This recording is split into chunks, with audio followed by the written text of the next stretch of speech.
शाब्दिक रूप में उनका आभार व्यक्त करता हूँ कि हो सकता है कुछ ज्यादा किया हो, बड़प्पन में किया हो। भाई जैसे हैं हम लोग, स्टाफ एक ही वृक्ष की तमाम शाखाएं हैं।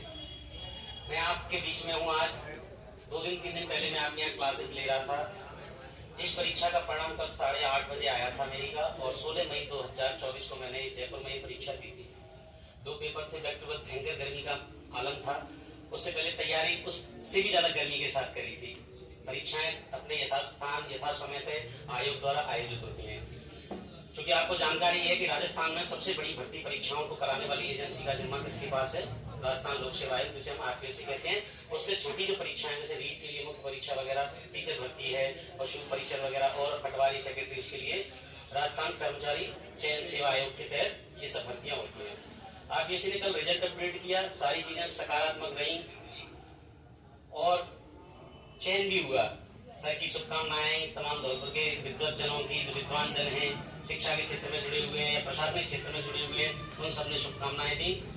उनसे ये लगा कि एक तो शून्य से अगर वो कोई व्यक्ति प्रारंभ करता है और अपने शिखर तक पहुंचता है, उसके बीच में आपने सुना होगा, एक लाइन बोलता हूं आपके सामने कि हो यदि हो भगवान मानव के वेश में अगर भगवान है तो समझेगा कि मानव के जीवन में संघर्ष कितना है।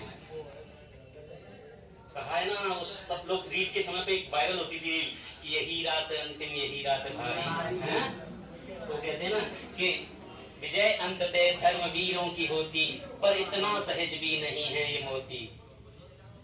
बहुत व्यर्थ हो चुकी युद्ध में अब ये हानि कि परिणाम तक पहुंच जाए ये कहानी। आप तमाम संघर्षों से गुजरेंगे, तमाम व्यवस्थाएं होंगी, तमाम फेस लाइफ पे करेंगे, लेकिन सिगमंड फ्राइड साइकोलॉजी के अंदर कहता है कि आपका वर्षों का किया गया संघर्ष एक दिन अकेले में आकर के आपके चुपके से गले लगता है। ये बहुत बड़ी बात है।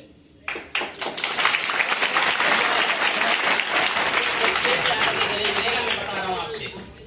और ये जो फेसेस है ना, आपके सिलेबस में रीट वाले विशेष विद्यार्थी हैं और जो एसटीसी करके भविष्य में रीट देंगे, उनके लिए मैं कह रहा हूँ कि उनके में एक टॉपिक है रीट में माउंटेनियर्स, पर्वतारोही।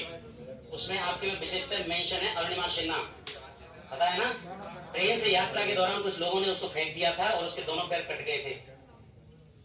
किसी व्यक्ति ने उसे इतना मोटिवेट किया जाकर के कि अरुणिमा तुम्हारा, तो वैसे तो कई समाज के लोग तो ये कहते हैं तू क्या करेगी, कुछ नहीं करेगी, तेरे पैर नहीं है, और जिसके समझ में पैर नहीं है वो दौड़ेगा किस तरीके से? सोचिए, वैचारिक रूप से दौड़ना, आप विचार से दौड़ सकते हैं। अभी यहाँ सोचे अभी आगरा, दिल्ली, कहीं भी जा सकते हैं, बेंगलोर, लेकिन वास्तविकता में आपको जब दूरी तय करनी होगी तो पैरों का बहुत बड़ा योगदान होगा आपके जीवन में। तो उस अरुणिमा सिन्हा के जब पैर दोनों कट गए तो पूरे जीवन में हताशा थी उसके में। आप सिलेबस में पढ़ेंगे उसको तो किसी एक भले मानस ने जाकर के, और वो भला मानस कौन हो सकता है? आपके जीवन में मोटिवेशन देने वाले शिक्षक हो सकते हैं, आप किसी संस्थान से जुड़े हुए हैं, वो बेहतरीन टीचर या स्टाफ हो सकता है। ऐसे ही किसी व्यक्ति ने उस समय में उससे कह दिया कि अरुणिमा, उस जगह पे उत्तराखंड में एक टीचर रहते हैं, वो टीचर माउंटेन पर्वतारोही, नहीं मुझे, मेरा तो जीवन बर्बाद हो गया। वो बहुत नर्वस हो गई थी लड़की, वहां से चल के तो उत्तराखंड तक आ गई। तो अब एकमात्र तिथि और दिन आप तेरी सफलता का इंतजार कर रहा है, क्योंकि तू यहां तक चल के आ गई। दैट्स मीन तूने माउंट एवरेस्ट तो फतेह कर ली। यहां तक तू चल के आ गई, ये हौसला तुझे यहां तक लेके आ गया, माउंट एवरेस्ट तो फतेह हो गई। अब तिथि और दिन का इंतजार कर, जिस दिन भारत के सबसे बड़े प्रतिष्ठित अखबारों में, टीवी चैनलों में तेरा नाम चलेगा। उसके बाद अरुणिमा सिन्हा ने जाकर के बिना पैरों के, मतलब एक विकलांग के रूप में प्रथम भारतीय नागरिक में महिला बनी थी जिसने माउंट एवरेस्ट को फतेह किया था। अब सोचिए इस बात।